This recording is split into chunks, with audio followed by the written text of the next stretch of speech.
Halo adik-adik, bagaimana kabarnya? Semoga selalu bahagia ya. Di video sebelumnya sudah kakak jelaskan mengenai jurnal khusus perusahaan dagang. Nah, kali ini kakak akan menjelaskan mengenai buku besar utama.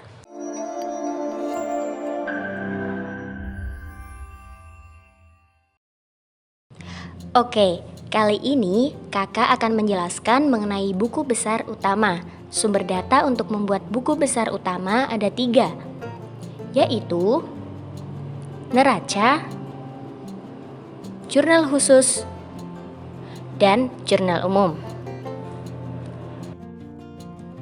Nah, sekarang kita langsung menuju ke soal. Berikut merupakan soalnya. Oke, nah di sini data-datanya ada data soal, lalu ada data neraca. Oke, dari data transaksi ini kita langsung saja buat jurnal khususnya. Karena minggu kemarin sudah dibuatkan jurnal khususnya, maka ini tidak kakak jelaskan lagi ya pembuatan jurnal khusus. Sudah ada datanya jurnal khusus. Nah, seperti ini datanya. Oke, nah ini sudah ada ya dari soal tadi. Sudah ada jurnal penjualan, jurnal penerimaan kas, jurnal pembelian, jurnal pengeluaran kas, dan jurnal umum. Langkah pertama yang harus kita lakukan yaitu kita mendata nama-nama akun. Berdasarkan data dari neraca, di sini kita bisa melihat ya, ada akun kas, piutang data, perlengkapan, persediaan barang dagang, utang dagang, dan modal. Setelah kita mendata nama-nama akun dari neraca, selanjutnya kita mendata nama-nama akun yang ada di jurnal khusus. Nah, di sini nih contohnya kita langsung aja ya. Di jurnal penjualan, di sini ada piutang dan penjualan, maka kita tuliskan juga di sini ada akun piutang penjualan. Lalu di jurnal penerimaan kas, nah ada akun kas, potongan penjualan, piutang, penjualan, dan di serba-serbi kita juga harus perhatikan ada akun pendapatan bunga dan peralatan, maka kita juga tuliskan di daftar nama-nama akun dan begitu seterusnya. Oke, kita harus teliti ini. Di jurnal pembelian juga ada pembelian, perlengkapan, utang dagang. Nah, itu kita tuliskan juga akunnya.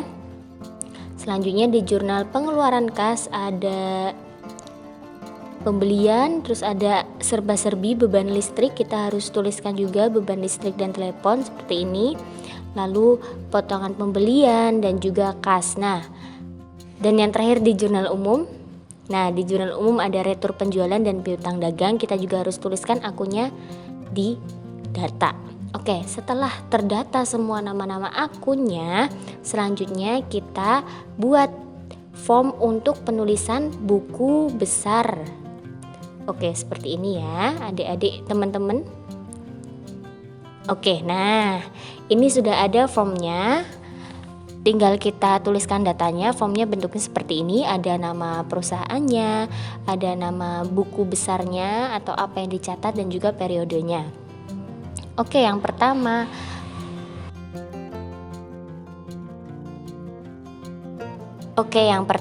ada akun kas.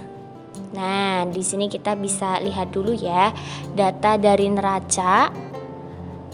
Neraca itu berarti dari periode sebelumnya ya, yang dituliskan Oktober berarti periode sebelumnya September. Kasnya itu ada 9.200.000. Maka kita tulis di sini tanggalnya itu tanggal 1. Keterangannya yaitu saldo awal. Nah, di refnya kita tulis keterangannya, datanya itu dari mana? Saldo awal dari neraca, maka kita tuliskan N. Lalu di debit kita tuliskan 9.200.000. Nah, di saldo kita tuliskan juga 9.200.000. Seperti ini. Selanjutnya setelah dari data dari neraca, kita lihat data dari jurnal kas masuk. Jurnal kas masuk ini berarti jurnal pemasukan kas ya. Oke, sebentar. Oke. Nah, karena di jurnal pemasukan kas ada akun kas, maka kita lihat dulu di jurnal pemasukan kas, penerimaan kas, sama aja ya. Oke. Nah, tanggalnya kita tulis tanggal 31 saja.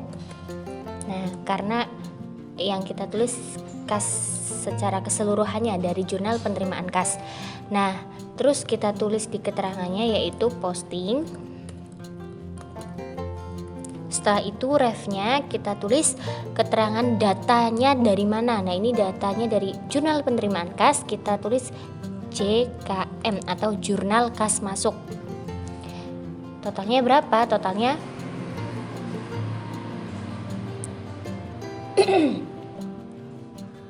totalnya Rp14.930.000. Nah, ini ya adik-adik.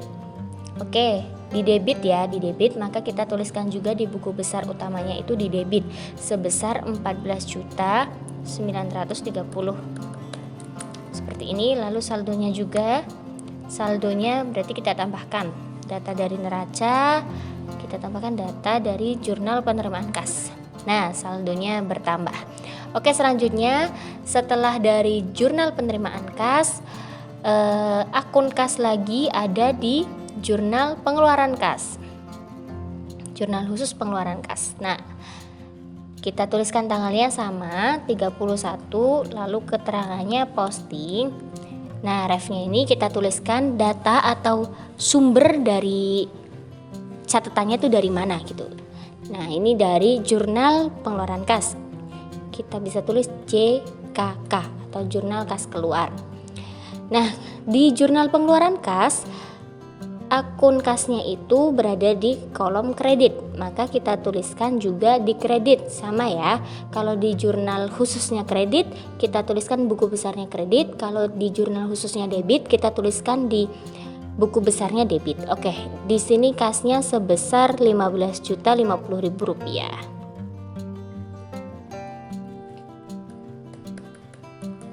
Oke, selanjutnya saldonya jangan lupa, berarti karena di jurnal pengeluaran kas kredit, maka saldo yang sudah ada kita kurangi.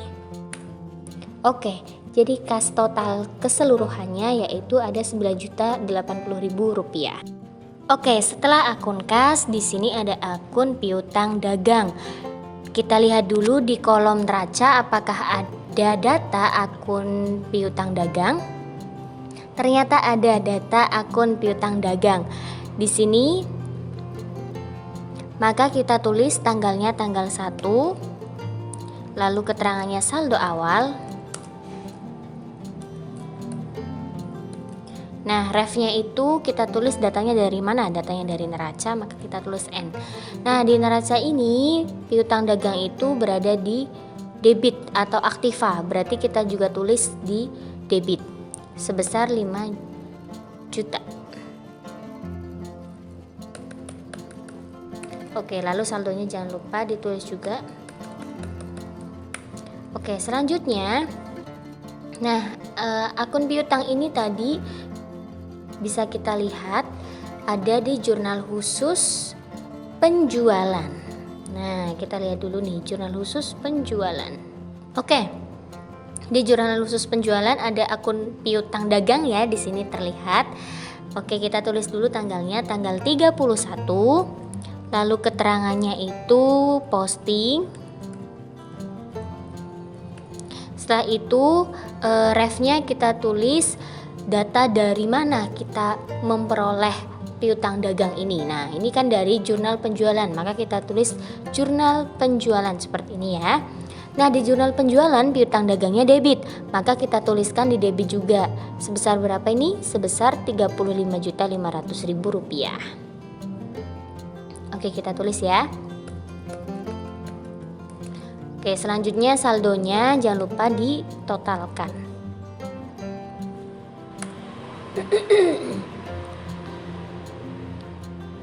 Nah, setelah dari jurnal penjualan, kita lihat lagi di jurnal penerimaan kas. Apakah ada akun piutang dagang? Oke, Pada jurnal penerimaan kas kita lihat datanya ya.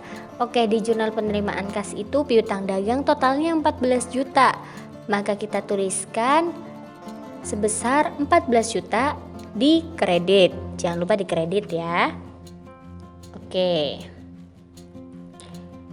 Nah, setelah ditulis maka kita akumulasikan juga. Nah, seperti ini. Selanjutnya pada jurnal umum kita lihat datanya. Oh, datanya itu ada nih, datanya sebesar piutang dagang nih, sebesar Rp1.500.000 di kredit. Maka kita tuliskan juga di kredit sebesar Rp1.500.000. Setelah itu jangan lupa kita akumulasikan. Oke, selanjutnya setelah dari jurnal penerimaan kas, ternyata masih ada data piutang dagang di jurnal umum. Nah, ini ya. Tanggalnya kita tulis tanggal 31 bukan tanggal 8. Lalu keterangannya posting. Lalu refnya ini dari jurnal umum maka JU. Nah, lalu di jurnal umum piutang dagang ini di mana? Piutang dagang ini di kredit ya. Sebesar 1.500.000. Oh, oke, kita teliti lagi. Sepertinya ada kekeliruan di jurnal pemasukan kas atau penerimaan kas. Nah, piutangnya di kredit ya. Ini berarti kakak ada kekeliruan nih. Oke, kita tuliskan 3 juta. Nah, seperti ini ya. Jangan ditiru. Oke. Nah, selanjutnya kita akumulasikan. Berarti ini juga bukan ditambah ya. Nah, ini kita kurangin karena ini kredit. Ini juga dikurangin karena ini kredit. Oke.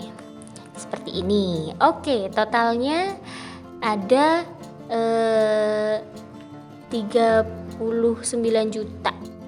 Setelah akun piutang dagang, di sini terdapat akun perlengkapan.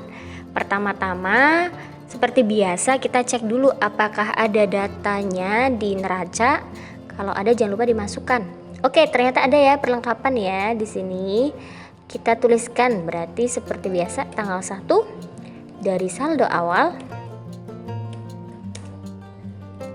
Selanjutnya di refnya kita tulis keterangan dari mana data tersebut diperoleh, yaitu dari neraca. Nah, di neraca di aktiva berarti di debit. Kita tuliskan 300.000. Oke, saldonya juga kita tuliskan 300.000. Seperti ini penulisannya untuk perlengkapan. Selanjutnya setelah perlengkapan terdapat akun persediaan barang dagang. Oh ya, kenapa kakak langsung move ke persediaan barang dagang? Karena di jurnal khusus tidak terdapat data perlengkapan. Nah, coba dicek. Tidak ada ya perlengkapan tuh. Tidak ada perlengkapan, tidak ada perlengkapan. Di jurnal pembelian juga tidak ada perlengkapan. Di jurnal pengeluaran kas juga tidak ada perlengkapan. Oke, berarti jurnal umum juga tidak ada. Maka kita move ya di persediaan barang dagang. Persediaan barang dagang kita lihat dulu di neraca ada datanya. Nah, maka kita tulis tanggal 1. Kita tulis keterangannya saldo awal. Selanjutnya refnya kita tulis datanya dari mana, dari neraca. Nah, di persediaan barang dagang itu di aktiva. Berarti kita tulis di debit sebesar 6 juta rupiah. Oh, bukan di sini. Sebesar 6 juta rupiah. Oke, saldonya juga kita tulis sebesar 6 juta rupiah. Oke, nah ini persediaan barang dagang. Sama seperti perlengkapan tadi, kita cek dulu di jurnal khusus apakah ada akun persediaan barang dagang yang harus dicatat di buku besar. Nah, ternyata tidak ada juga. Nah, tidak ada ya. Oke, kalau tidak ada kita move ke akun selanjutnya, yaitu akun peralatan kantor. Di peralatan kantor Kita cek dulu di neraca, tidak ada datanya, maka kita cek di jurnal khusus. Kita cek di jurnal khusus, apakah ada data peralatan kantor? Di jurnal umum tidak ada. Di jurnal pengeluaran kas tidak ada juga. Di jurnal pembelian tidak ada.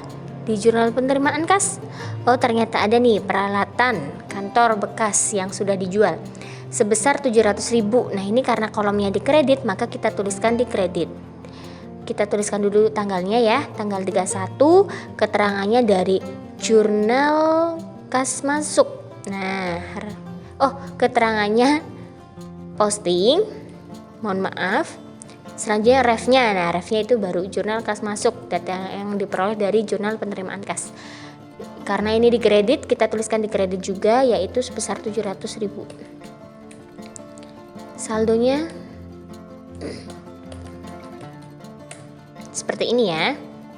Oke, karena tidak ada lagi ya, kita cek dulu deh. Nah, di jurnal penjualan tidak ada ya akun tersebut, maka kita langsung move ke akun utang dagang.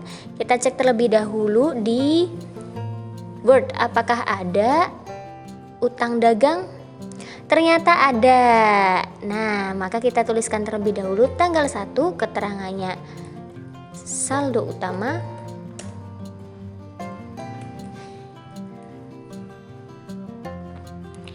saldo awal saldo awal ya. Lalu di refnya kita tulis datanya dari neraca, berarti N. Selanjutnya karena di neraca di pasifa, berarti kita tuliskan di kredit sebesar 7 juta. Saldonya 7 juta. Oke, selanjutnya kita cek di jurnal khusus, apakah ada data untuk utang. Nah ini di jurnal penjualan tidak ada ya. Lalu di jurnal penerimaan kas juga tidak ada utang. Di jurnal pembelian ada utang dagang. Nah maka kita tuliskan datanya tanggal 31, kita tuliskan keterangannya posting. Selanjutnya refnya kita dapatkan data ini dari jurnal pembelian, berarti ditulisnya JPB, jurnal pembelian. Nah di jurnal pembelian ini utang dagang di kredit, maka kita juga tuliskan di kredit sebesar totalnya 26 juta. Oke, kita tuliskan di sini ya, 26 juta. Oke, jangan lupa saldonya ditulis, karena sama-sama di kredit berarti menambah ya, diakumulasikan. Oke, totalnya utangnya jadi 33 juta. Kita cek lagi di jurnal pengeluaran kas, apakah ada utang? Ternyata ada, dan utangnya berada di kolom debit. Oke, kita tulis ya, tanggal 31, keterangannya posting, lalu refnya berasal dari jurnal pengeluaran kas atau kas keluar. Nah karena di jurnal pengeluaran kas ini berada di debit, maka kita tulis utang dagangnya pun di debit, di buku besarnya sama. Kita tulis di debit 15 juta. Oke, selanjutnya jangan lupa dikurangi. Nah utang yang ada karena udah dilunasi 15 juta maka harus dikurangi. Nah seperti ini, jadi total hutangnya ada 18 juta. Selanjutnya kita cek dulu jurnal umum, tidak ada utang. Selanjutnya kita ke akun modal. Kita cek dulu di neraca. Nah di neraca ada nih akun modal. Nah tanggalnya kita tulis tanggal 1, keterangannya saldo awal, lalu refnya kita tulis dari neraca. Karena di neraca di pasifa berarti kita tulis di kredit ya teman-teman. Di kredit ini ada 12 juta.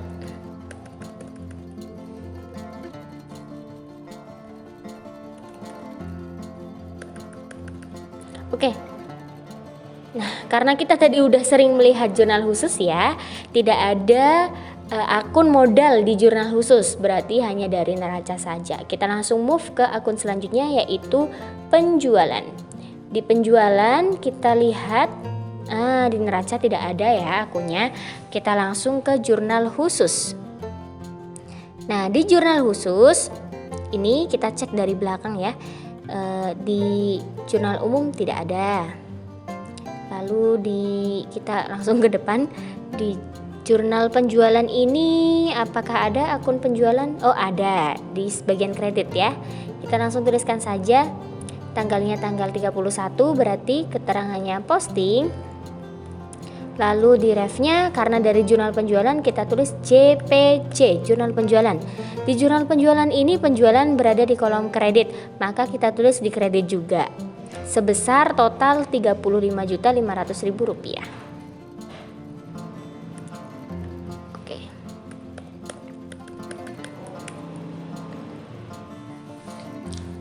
Seperti ini ya, totalnya juga jangan lupa saldonya. Oke, seperti ini. Ini penjualan dari jurnal penjualan. Lalu karena di penjualan hanya terdapat data dari jurnal penjualan, kita cek lagi, tidak ada data penjualan lain ya, kosong, maka hanya data itu saja yang kita tuliskan di buku besar utama. Kita langsung move ke akun selanjutnya. Nah, beruntung sekali di akun retur penjualan kita langsung ditemukan datanya. Nah, ini dari jurnal umum. Langsung saja kita tulis tanggal 31, keterangan posting. Lalu refnya kita tulis JU, jurnal umum. Nah, karena di jurnal umum retur penjualan di debit, kita tuliskan di buku besar utama juga di debit sebesar Rp1.500.000. Nah, di saldo juga Rp1.500.000. Oke.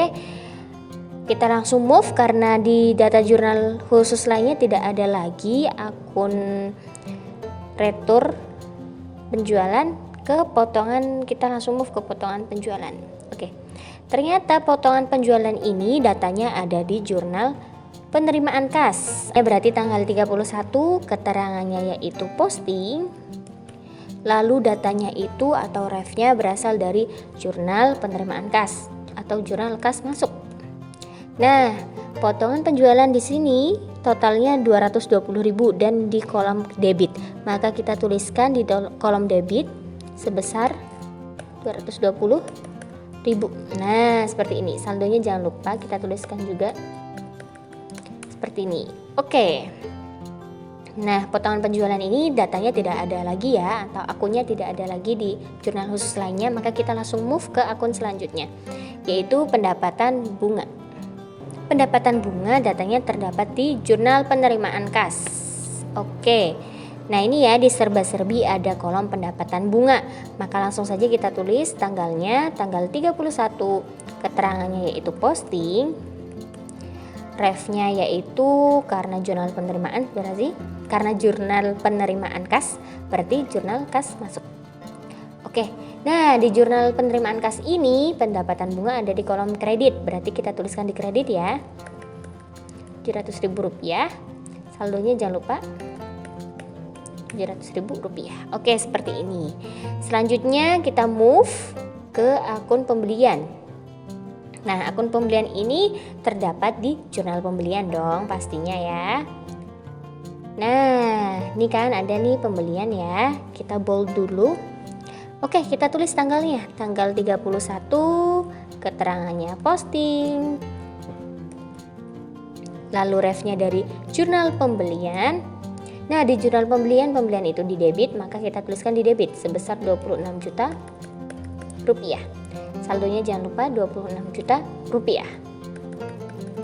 Oke, akun pembelian tidak terdapat datanya lagi di jurnal khusus lainnya, maka kita langsung move ke potongan penjualan. Nah, potongan penjualan ini terdapat di jurnal khusus pengeluaran kas.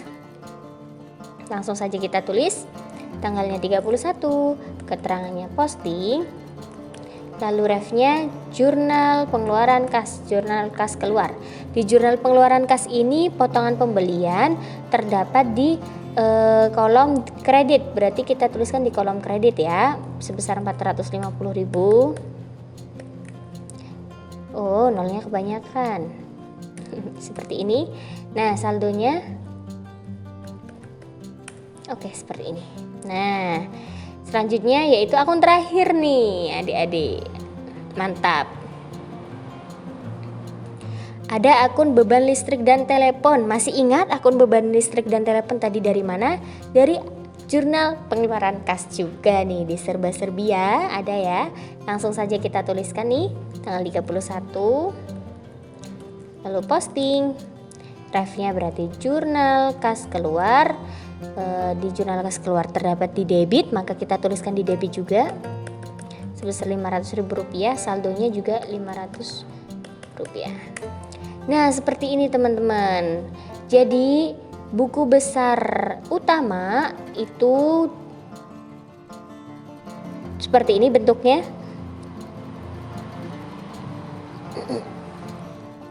Nah, jadi buku besar utama itu seperti ini bentuknya. Dan tadi datanya berasal dari mana? Oke, kita ingat-ingat lagi ya. Datanya berasal dari data neraca. Oke. Datanya berasal dari data neraca dan juga data jurnal khusus yang sudah dibuat dari transaksi ini. Nah, ini. Oke, jadi alurnya jangan lupa ya, kita lihat dulu di neraca, kita susun akun-akun dari neraca, selanjutnya kita susun akun-akun yang berasal dari jurnal khusus. Nah, kita lihat di jurnal khusus, kita lihat akun-akunnya mana saja. Setelah akun-akunnya tersusun, kita buat form untuk buku besarnya seperti ini. Nah, jadi kan lebih rapi gitu ya. Oke teman-teman, itu tadi penjelasan tentang buku besar utama. Pada video selanjutnya akan dijelaskan mengenai buku besar pembantu. Maka dari itu, simak terus video selanjutnya ya.